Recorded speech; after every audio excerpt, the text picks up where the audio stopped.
Hello friends, എല്ലാവർക്കും സുഖമാണല്ലോ. ഇന്ന് ഞാനൊരു മസാല ദോശയാണ് ഉണ്ടാക്കി പോകുന്നത്. അപ്പോൾ നമുക്ക് എന്തൊക്കെയാണ് അതിന് വേണ്ടുന്നത് നോക്കാം. നമ്മൾ ചെയ്യുന്ന പോലെ തന്നെയാണ് മസാല ദോശ ഉണ്ടാക്കുമ്പോൾ ഞാൻ കുറച്ച് പനീറും കൂടി റോസ്റ്റ് ചെയ്ത് ചേർക്കുന്നുണ്ട്. അപ്പോൾ ഈ ഉരുളക്കിഴങ്ങും പിന്നെ ഇത് ക്യാരറ്റ് അതുപോലെ സവാള ഇങ്ങനെയുള്ള കുറച്ച് വെജിറ്റബിൾസേ ഞാൻ ചേർക്കുന്നുള്ളൂ പനീർ ചേർക്കുന്നത് കൊണ്ട്. അപ്പോൾ പനീർ നമുക്ക് പൊടിച്ചിട്ട് ഒന്ന് നെയ്യിൽ റോസ്റ്റ് ചെയ്തെടുക്കാം. അപ്പം നമുക്ക് ദോശയോടൊപ്പം തന്നെ മസാല വയ്ക്കുമ്പോൾ ഇതും കൂടി നമുക്ക് അതിൻ്റെ പുറത്തുകൂടി ഒന്നിട്ട് ലേശം നെയ്യും കൂടിയൊക്കെ ഒഴിച്ചു കൊടുക്കുമ്പോൾ അതൊരു പ്രത്യേക ഒരു ടേസ്റ്റാണ്. അപ്പം കുട്ടികൾക്കൊക്കെ വളരെ ഇഷ്ടപ്പെടും. അപ്പം നമുക്കതൊന്ന് ചെയ്ത് നോക്കാം. വീഡിയോയിലേക്ക് പോകാം.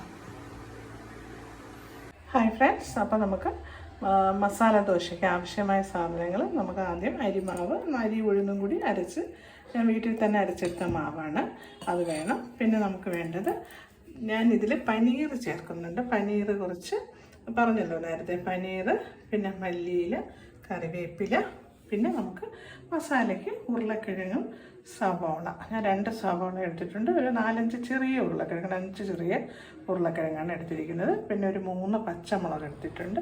പിന്നെ നമുക്ക് മഞ്ഞൾപ്പൊടിയും ഗരം മസാലപ്പൊടി, പിന്നെ ഞാൻ നെയ്യ് എടുത്തിട്ടുണ്ട്, പിന്നെ ബട്ടറും എടുത്തിട്ടുണ്ട്. ഈ ബട്ടറിൽ നമുക്ക് പനീർ ഒന്ന് മൂപ്പിച്ചെടുക്കണം, പൊടിച്ച് മൂപ്പിച്ചെടുക്കണം. അതിനാണ് ഞാൻ ബട്ടറും കൂടി എടുത്തത്.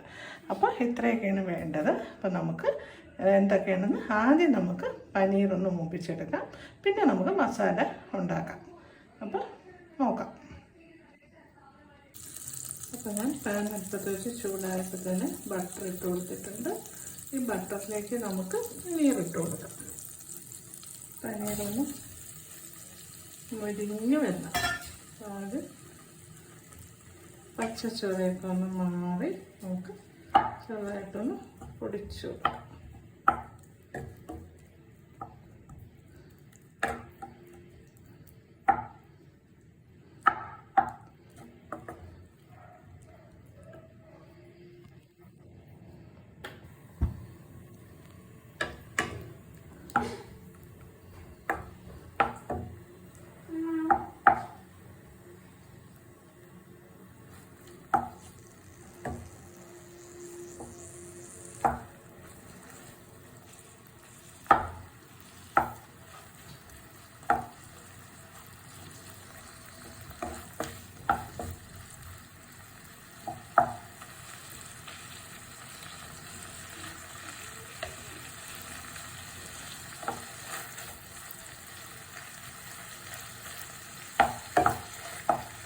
കുട്ടികൾക്ക് ഇങ്ങനെ കൊടുക്കുമ്പോൾ വളരെ ഇഷ്ടപ്പെടും. പച്ചമുളക് അധികം എരിവില്ലാത്തതാണ് ഞാൻ എടുത്തത്.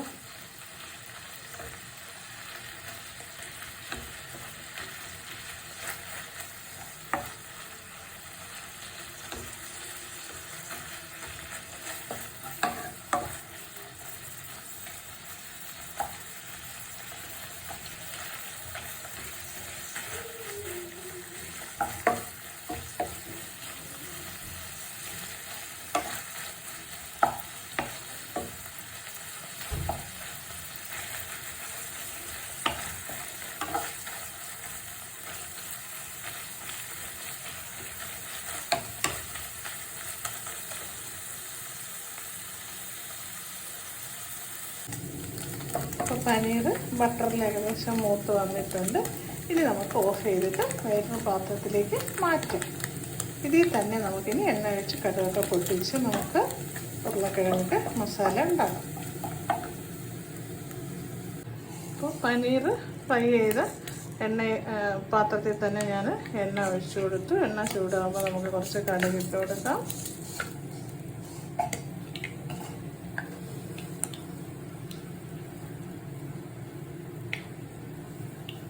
കടുക് പൊട്ടി വരുമ്പോൾ നമുക്ക് കുറച്ച് ഉഴുന്ന് പരിപ്പിട്ട് കൊടുക്കാം. കുറച്ച് ഉഴുന്ന്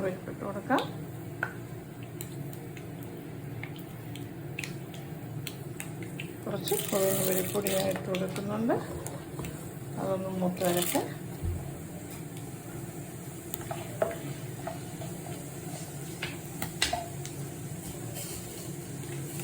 വറ്റൽമുളക് ഇട്ട് കൊടുക്കാം.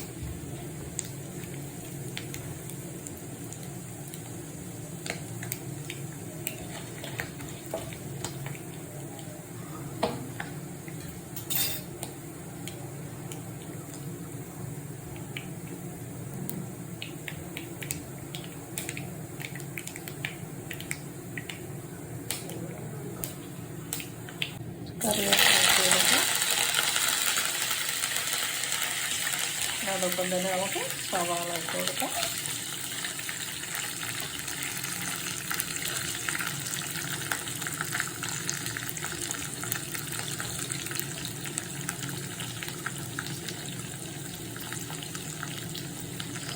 സവാള പച്ചമുളക് ഇട്ട്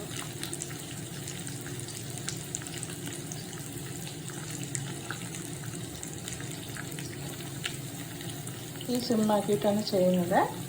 പിന്നെ നമുക്ക് കുട്ടി കൊടുക്കാം, അങ്ങനെ തെറിക്കും.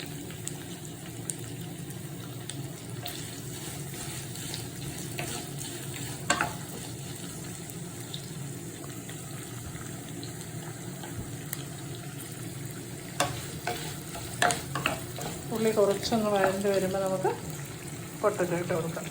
കുറച്ച് ഉപ്പിട്ട് കൊടുക്കാവേ.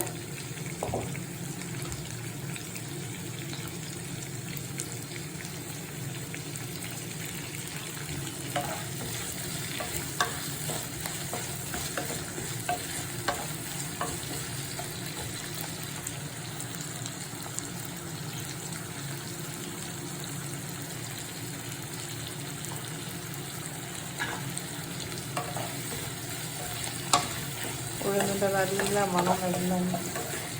ഉഴുന്ന് ഉപ്പുണ്ട്. ഇനി നമുക്ക് ഇച്ചിരി ഒന്ന് വാടി വരും. ഇനി നമുക്ക് പൊട്ടറ്റോ ഉരുളക്കിഴങ്ങ് ഇട്ട് കൊടുക്കാം.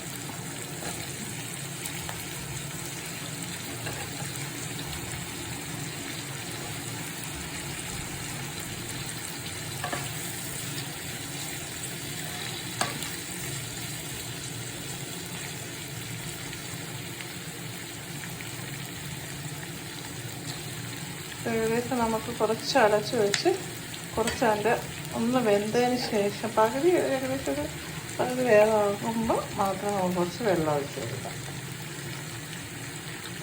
ഒരു കപ്പ് വെള്ളം ഒഴിക്കാം. കുറച്ചങ്ങ് വേഗം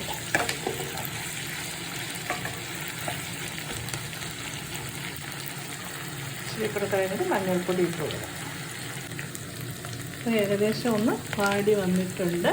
അപ്പം നമുക്ക് ഒന്ന് മഞ്ഞൾപ്പൊടി ഇട്ട് കൊടുക്കാവേ. മഞ്ഞൾപ്പൊടി ഇട്ട് കൊടുക്കാം. പിന്നെ നമുക്ക് ഗരം മസാല. മസാലകൾ ഇത്രയേ ഉള്ളൂ, വേറെ ഒന്നും ഇല്ലല്ലോ, വേറെ ഒന്നും വേണ്ട. 2 ചെറിയ സ്പൂൺ 2 മസാല ഇട്ട് കൊടുത്ത് ഒന്ന് ഇളക്കിയിട്ട് നമുക്ക് കുറച്ച് വെള്ളം വേകാനുള്ള ആവശ്യത്തിനുള്ള വെള്ളം ഒഴിച്ച് നമുക്ക് അടച്ച് വെച്ച് വേവിക്കാം. വെന്തതിന് ശേഷം ദോശ ഉണ്ടാക്കിയിട്ട് നമ്മൾ ടിപ്പ് ചെയ്ത് എടുക്കാം. ഇപ്പോൾ ഇത് വെന്തെടുക്കണം. കുക്കറിലാണെങ്കിൽ പെട്ടെന്ന് വേണം. കുക്കറിൽ ഞാൻ എടുക്കില്ല. കുക്കറിൽ വേണമെങ്കിൽ വയ്ക്കാം. ഇതിൽ ഞാൻ എടുക്കും.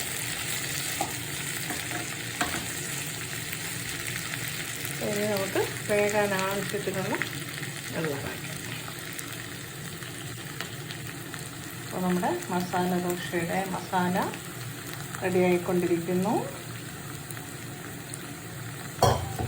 വേകാൻ ആവശ്യത്തിനുള്ള വെള്ളം നമുക്ക് ഒഴിക്കാം. അപ്പോൾ ഇതിന് ഏകദേശം ഈ ഒരു കപ്പിൽ 2 കപ്പ് വെള്ളം എടുക്കും.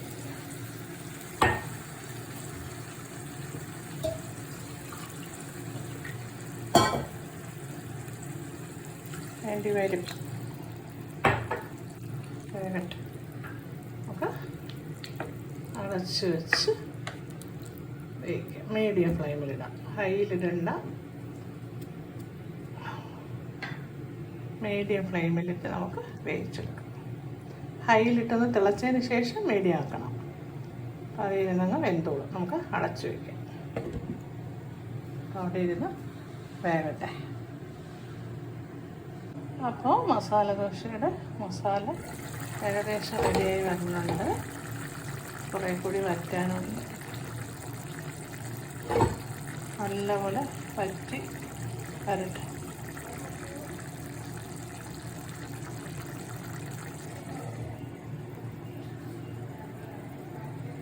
അപ്പോൾ മസാല ദോശയുടെ മസാല റെഡി ആയിട്ടുണ്ട്. ഇനി നമുക്ക് കുറച്ച് മല്ലിയിലയും കൂടി ഇട്ട് കൊടുക്കാം.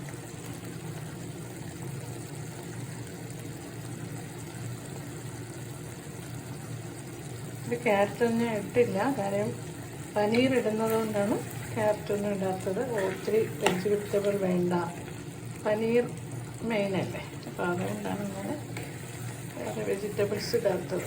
വേണമെന്നുള്ളവർക്ക് ഇടാം കേട്ടോ, ഞാൻ ഇല്ലെന്നേ ഉള്ളൂ. ക്യാരറ്റോ ബീൻസോ ഒക്കെ ഇടാം.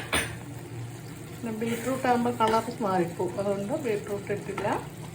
പിന്നെ പനീർ ഇടുന്നത് കൊണ്ട് മറ്റുള്ള വെജിറ്റബിൾസ് ഇട്ടില്ല.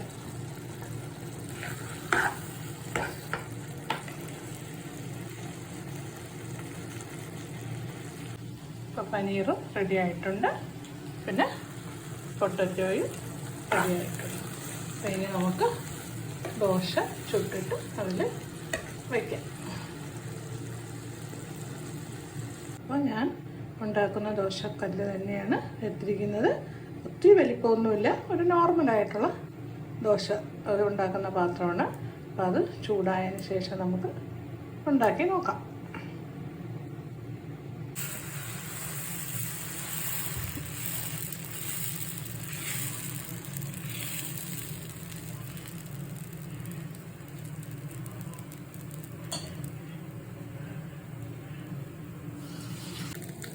കുറച്ച് നെയ്യ് ഒഴിച്ചു കൊടുക്കാം.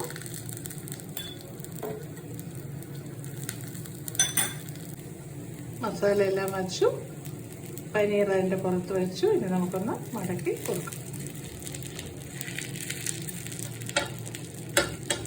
നമ്മുടെ ഹോം മെയ്ഡ് മസാല ദോശയാണ്. ഇത്ര വലിപ്പമൊക്കെ വരത്തുള്ളൂ. നല്ല ക്രിസ്പിയാണ്, എന്നാൽ നല്ല സോഫ്റ്റും ആയിരിക്കും. ടേസ്റ്റിലും വ്യത്യാസം ഉണ്ടാവും. അപ്പോൾ പനീർ ചേർന്നിട്ടുള്ള മസാല ദോശ ഇവിടെ റെഡി ആയിട്ടുണ്ട്. അപ്പോൾ പനീർ കൂടുതൽ ഇതിൽ ചെയ്താൻ ശ്രദ്ധിക്കണം നമ്മൾ. അപ്പോൾ എല്ലാവരും ചെയ്ത് നോക്കണം, നല്ല ടേസ്റ്റാണ്. പനീർ കൂടുതലിട്ടാലേ നമുക്ക് അതിൻ്റെ ടേസ്റ്റ് അറിയത്തുള്ളൂ.